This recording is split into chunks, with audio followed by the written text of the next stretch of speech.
From a simple $3 bag of rice to unlimited liquid fertilizer that can feed every plant in your garden for months.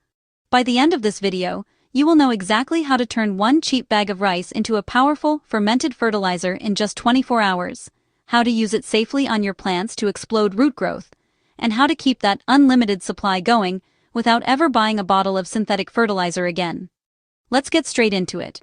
So, here is exactly what we are working with today. I have a basic store-brand bag of white rice that cost me barely $3. Nothing fancy, no special organic label, just the same kind of rice you probably have sitting in your pantry right now. And with just some tap water and a little bit of patience, we are going to make a living microbe-rich fertilizer that your plants will absolutely love. Step 1 is all about getting the good stuff off the grains and into the water. I am going to measure out about 1 cup of dry white rice and pour it into this clean glass bowl. You do not need to be scientifically exact here, but this is a good starting point for a standard batch. Now I will add about 4 cups of clean, room temperature water. Watch closely what happens as I swirl this around with my hand. You can immediately see the water turning cloudy and milky white. That is starch, B vitamins, and trace nutrients washing off the rice grains. This is exactly what we want, and we want as much of it as possible. I will keep gently massaging and stirring this rice for about a minute or two. If you are following along at home, do not rush this part. The more the water clouds up, the more food you are providing to the beneficial microbes that are going to do the heavy lifting in the next 24 hours. When it looks like thin skim milk, you are ready for the next move. Now I am going to strain off this milky water into a clean mason jar. You can use a sieve, a colander, or just carefully pour and catch the rice with your hand if you don't have tools handy. The rice itself isn't wasted at all. You can still rinse it one more time and cook it for dinner. We are only stealing that initial concentrated rinse water today. Look at that liquid in the jar. It is already technically a very mild fertilizer that some people use straight away, but we are going to supercharge it by fermenting it. This is the secret step that most people skip, and it is why their results are just okay, while ours are going to be incredible. Step 2 is the fermentation stage, and this is where we turn standard rice water into real gardening gold. Right now, this liquid is mostly starch. Over the next 24 hours, naturally occurring lactobacillus bacteria from the air and from the rice itself are going to move in, start feeding on those starches, and multiply rapidly. The result is a microbe-rich tonic that your plants can actually uptake and benefit from immediately. I am going to transfer this rice water into a larger jar if needed, ensuring I leave a little bit of headspace at the top. That extra space is crucial, because it lets gases escape and keeps things from bubbling over if the fermentation gets active. You do not want to screw the lid on super tight. Instead, I will either cover it with a piece of cloth and a rubber band or set the lid on loosely so it can still breathe. This helps prevent pressure buildup and still keeps insects and dust out of your brew. Now, where should you keep this for the magic to happen? I am placing this jar in a warm, shaded spot right here on the counter. Somewhere around room temperature is perfect. You do not want it in direct sunlight because UV rays can harm the bacteria, and you definitely do not want it in the fridge because the cold will put the microbes to sleep. We want those microbes warm, active, and hungry so they can get to work processing the sugars. Over the next 24 hours, a few things are going to happen that you should look out for. The water may separate a little bit, which is normal. You might see a thin film on top or some sediment settling at the bottom. You might notice a mild, slightly sour, yeasty smell, kind of like watered-down yogurt or a light sourdough starter. That is a very good sign that the good bacteria are winning.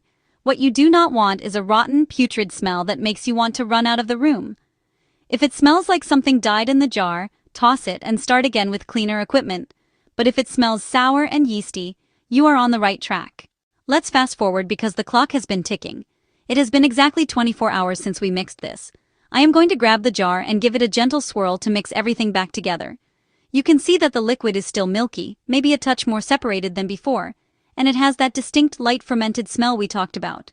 This is our concentrated rice water fertilizer base.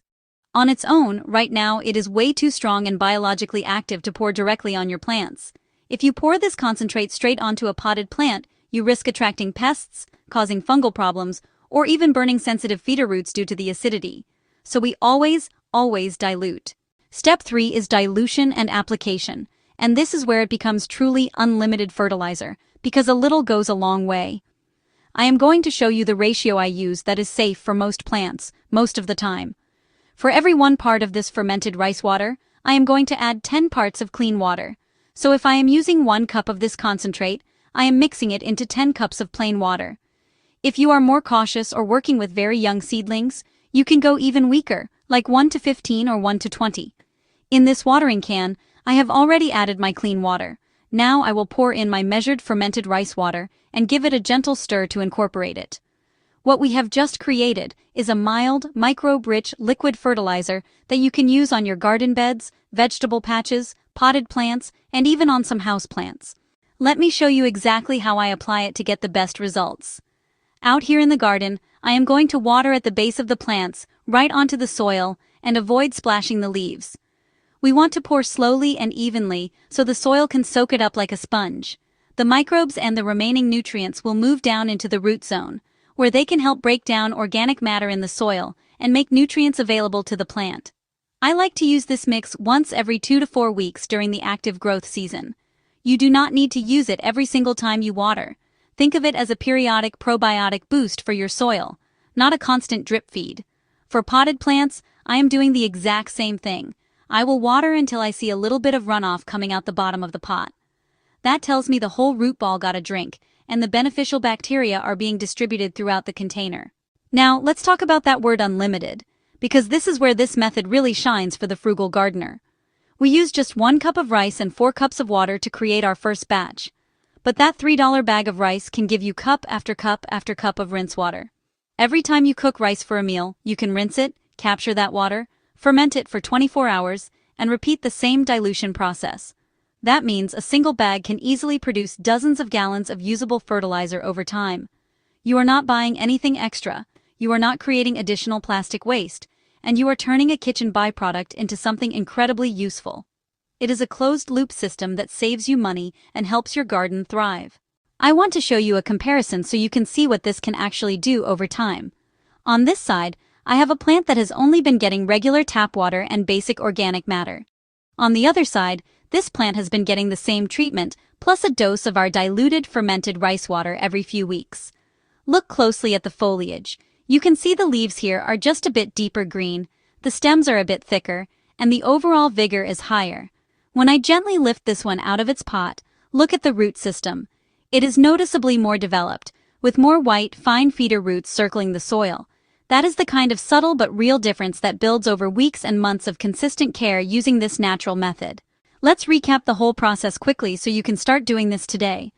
We started with a cheap $3 bag of white rice and measured out about 1 cup. We added roughly 4 cups of water and massaged the rice until the water turned milky white, then strained off that liquid into a clean jar. That cloudy rice water was our nutrient-rich starting point. Next, we set it up to ferment by covering the jar loosely and keeping it in a warm, shaded spot for about 24 hours. During that time, natural microbes multiplied, feeding on the starches and turning that simple rinse water into a living fertilizer base. We checked it by smell to make sure it was pleasantly sour, not rotten. Then we diluted it, mixing 1 part fermented rice water to 10 parts clean water, creating a safe, gentle tonic. We watered our plants at the base, directly onto the soil, and repeated this every few weeks. Over time, this routine improves soil biology, supports root growth, and helps plants stay vigorous without buying commercial fertilizers. And the best part is that we didn't even use up the whole bag. Every time you rinse rice, for dinner, for meal prep, you can capture that water, ferment it, and turn it into another batch. That is how a single $3 bag becomes unlimited fertilizer for your garden. If you found this helpful and you are excited about turning more common kitchen scraps into powerful organic fertilizers, do me a favor. Give us a like so this video can reach more home gardeners who want to save money. Subscribe to the channel if you want more simple, science-backed ways to grow green and live clean right in your own backyard. And in the comments, let me know what you want me to turn into fertilizer next. Banana peels, coffee grounds, or something else hiding in your kitchen. Thanks for watching, and I will see you in the next one.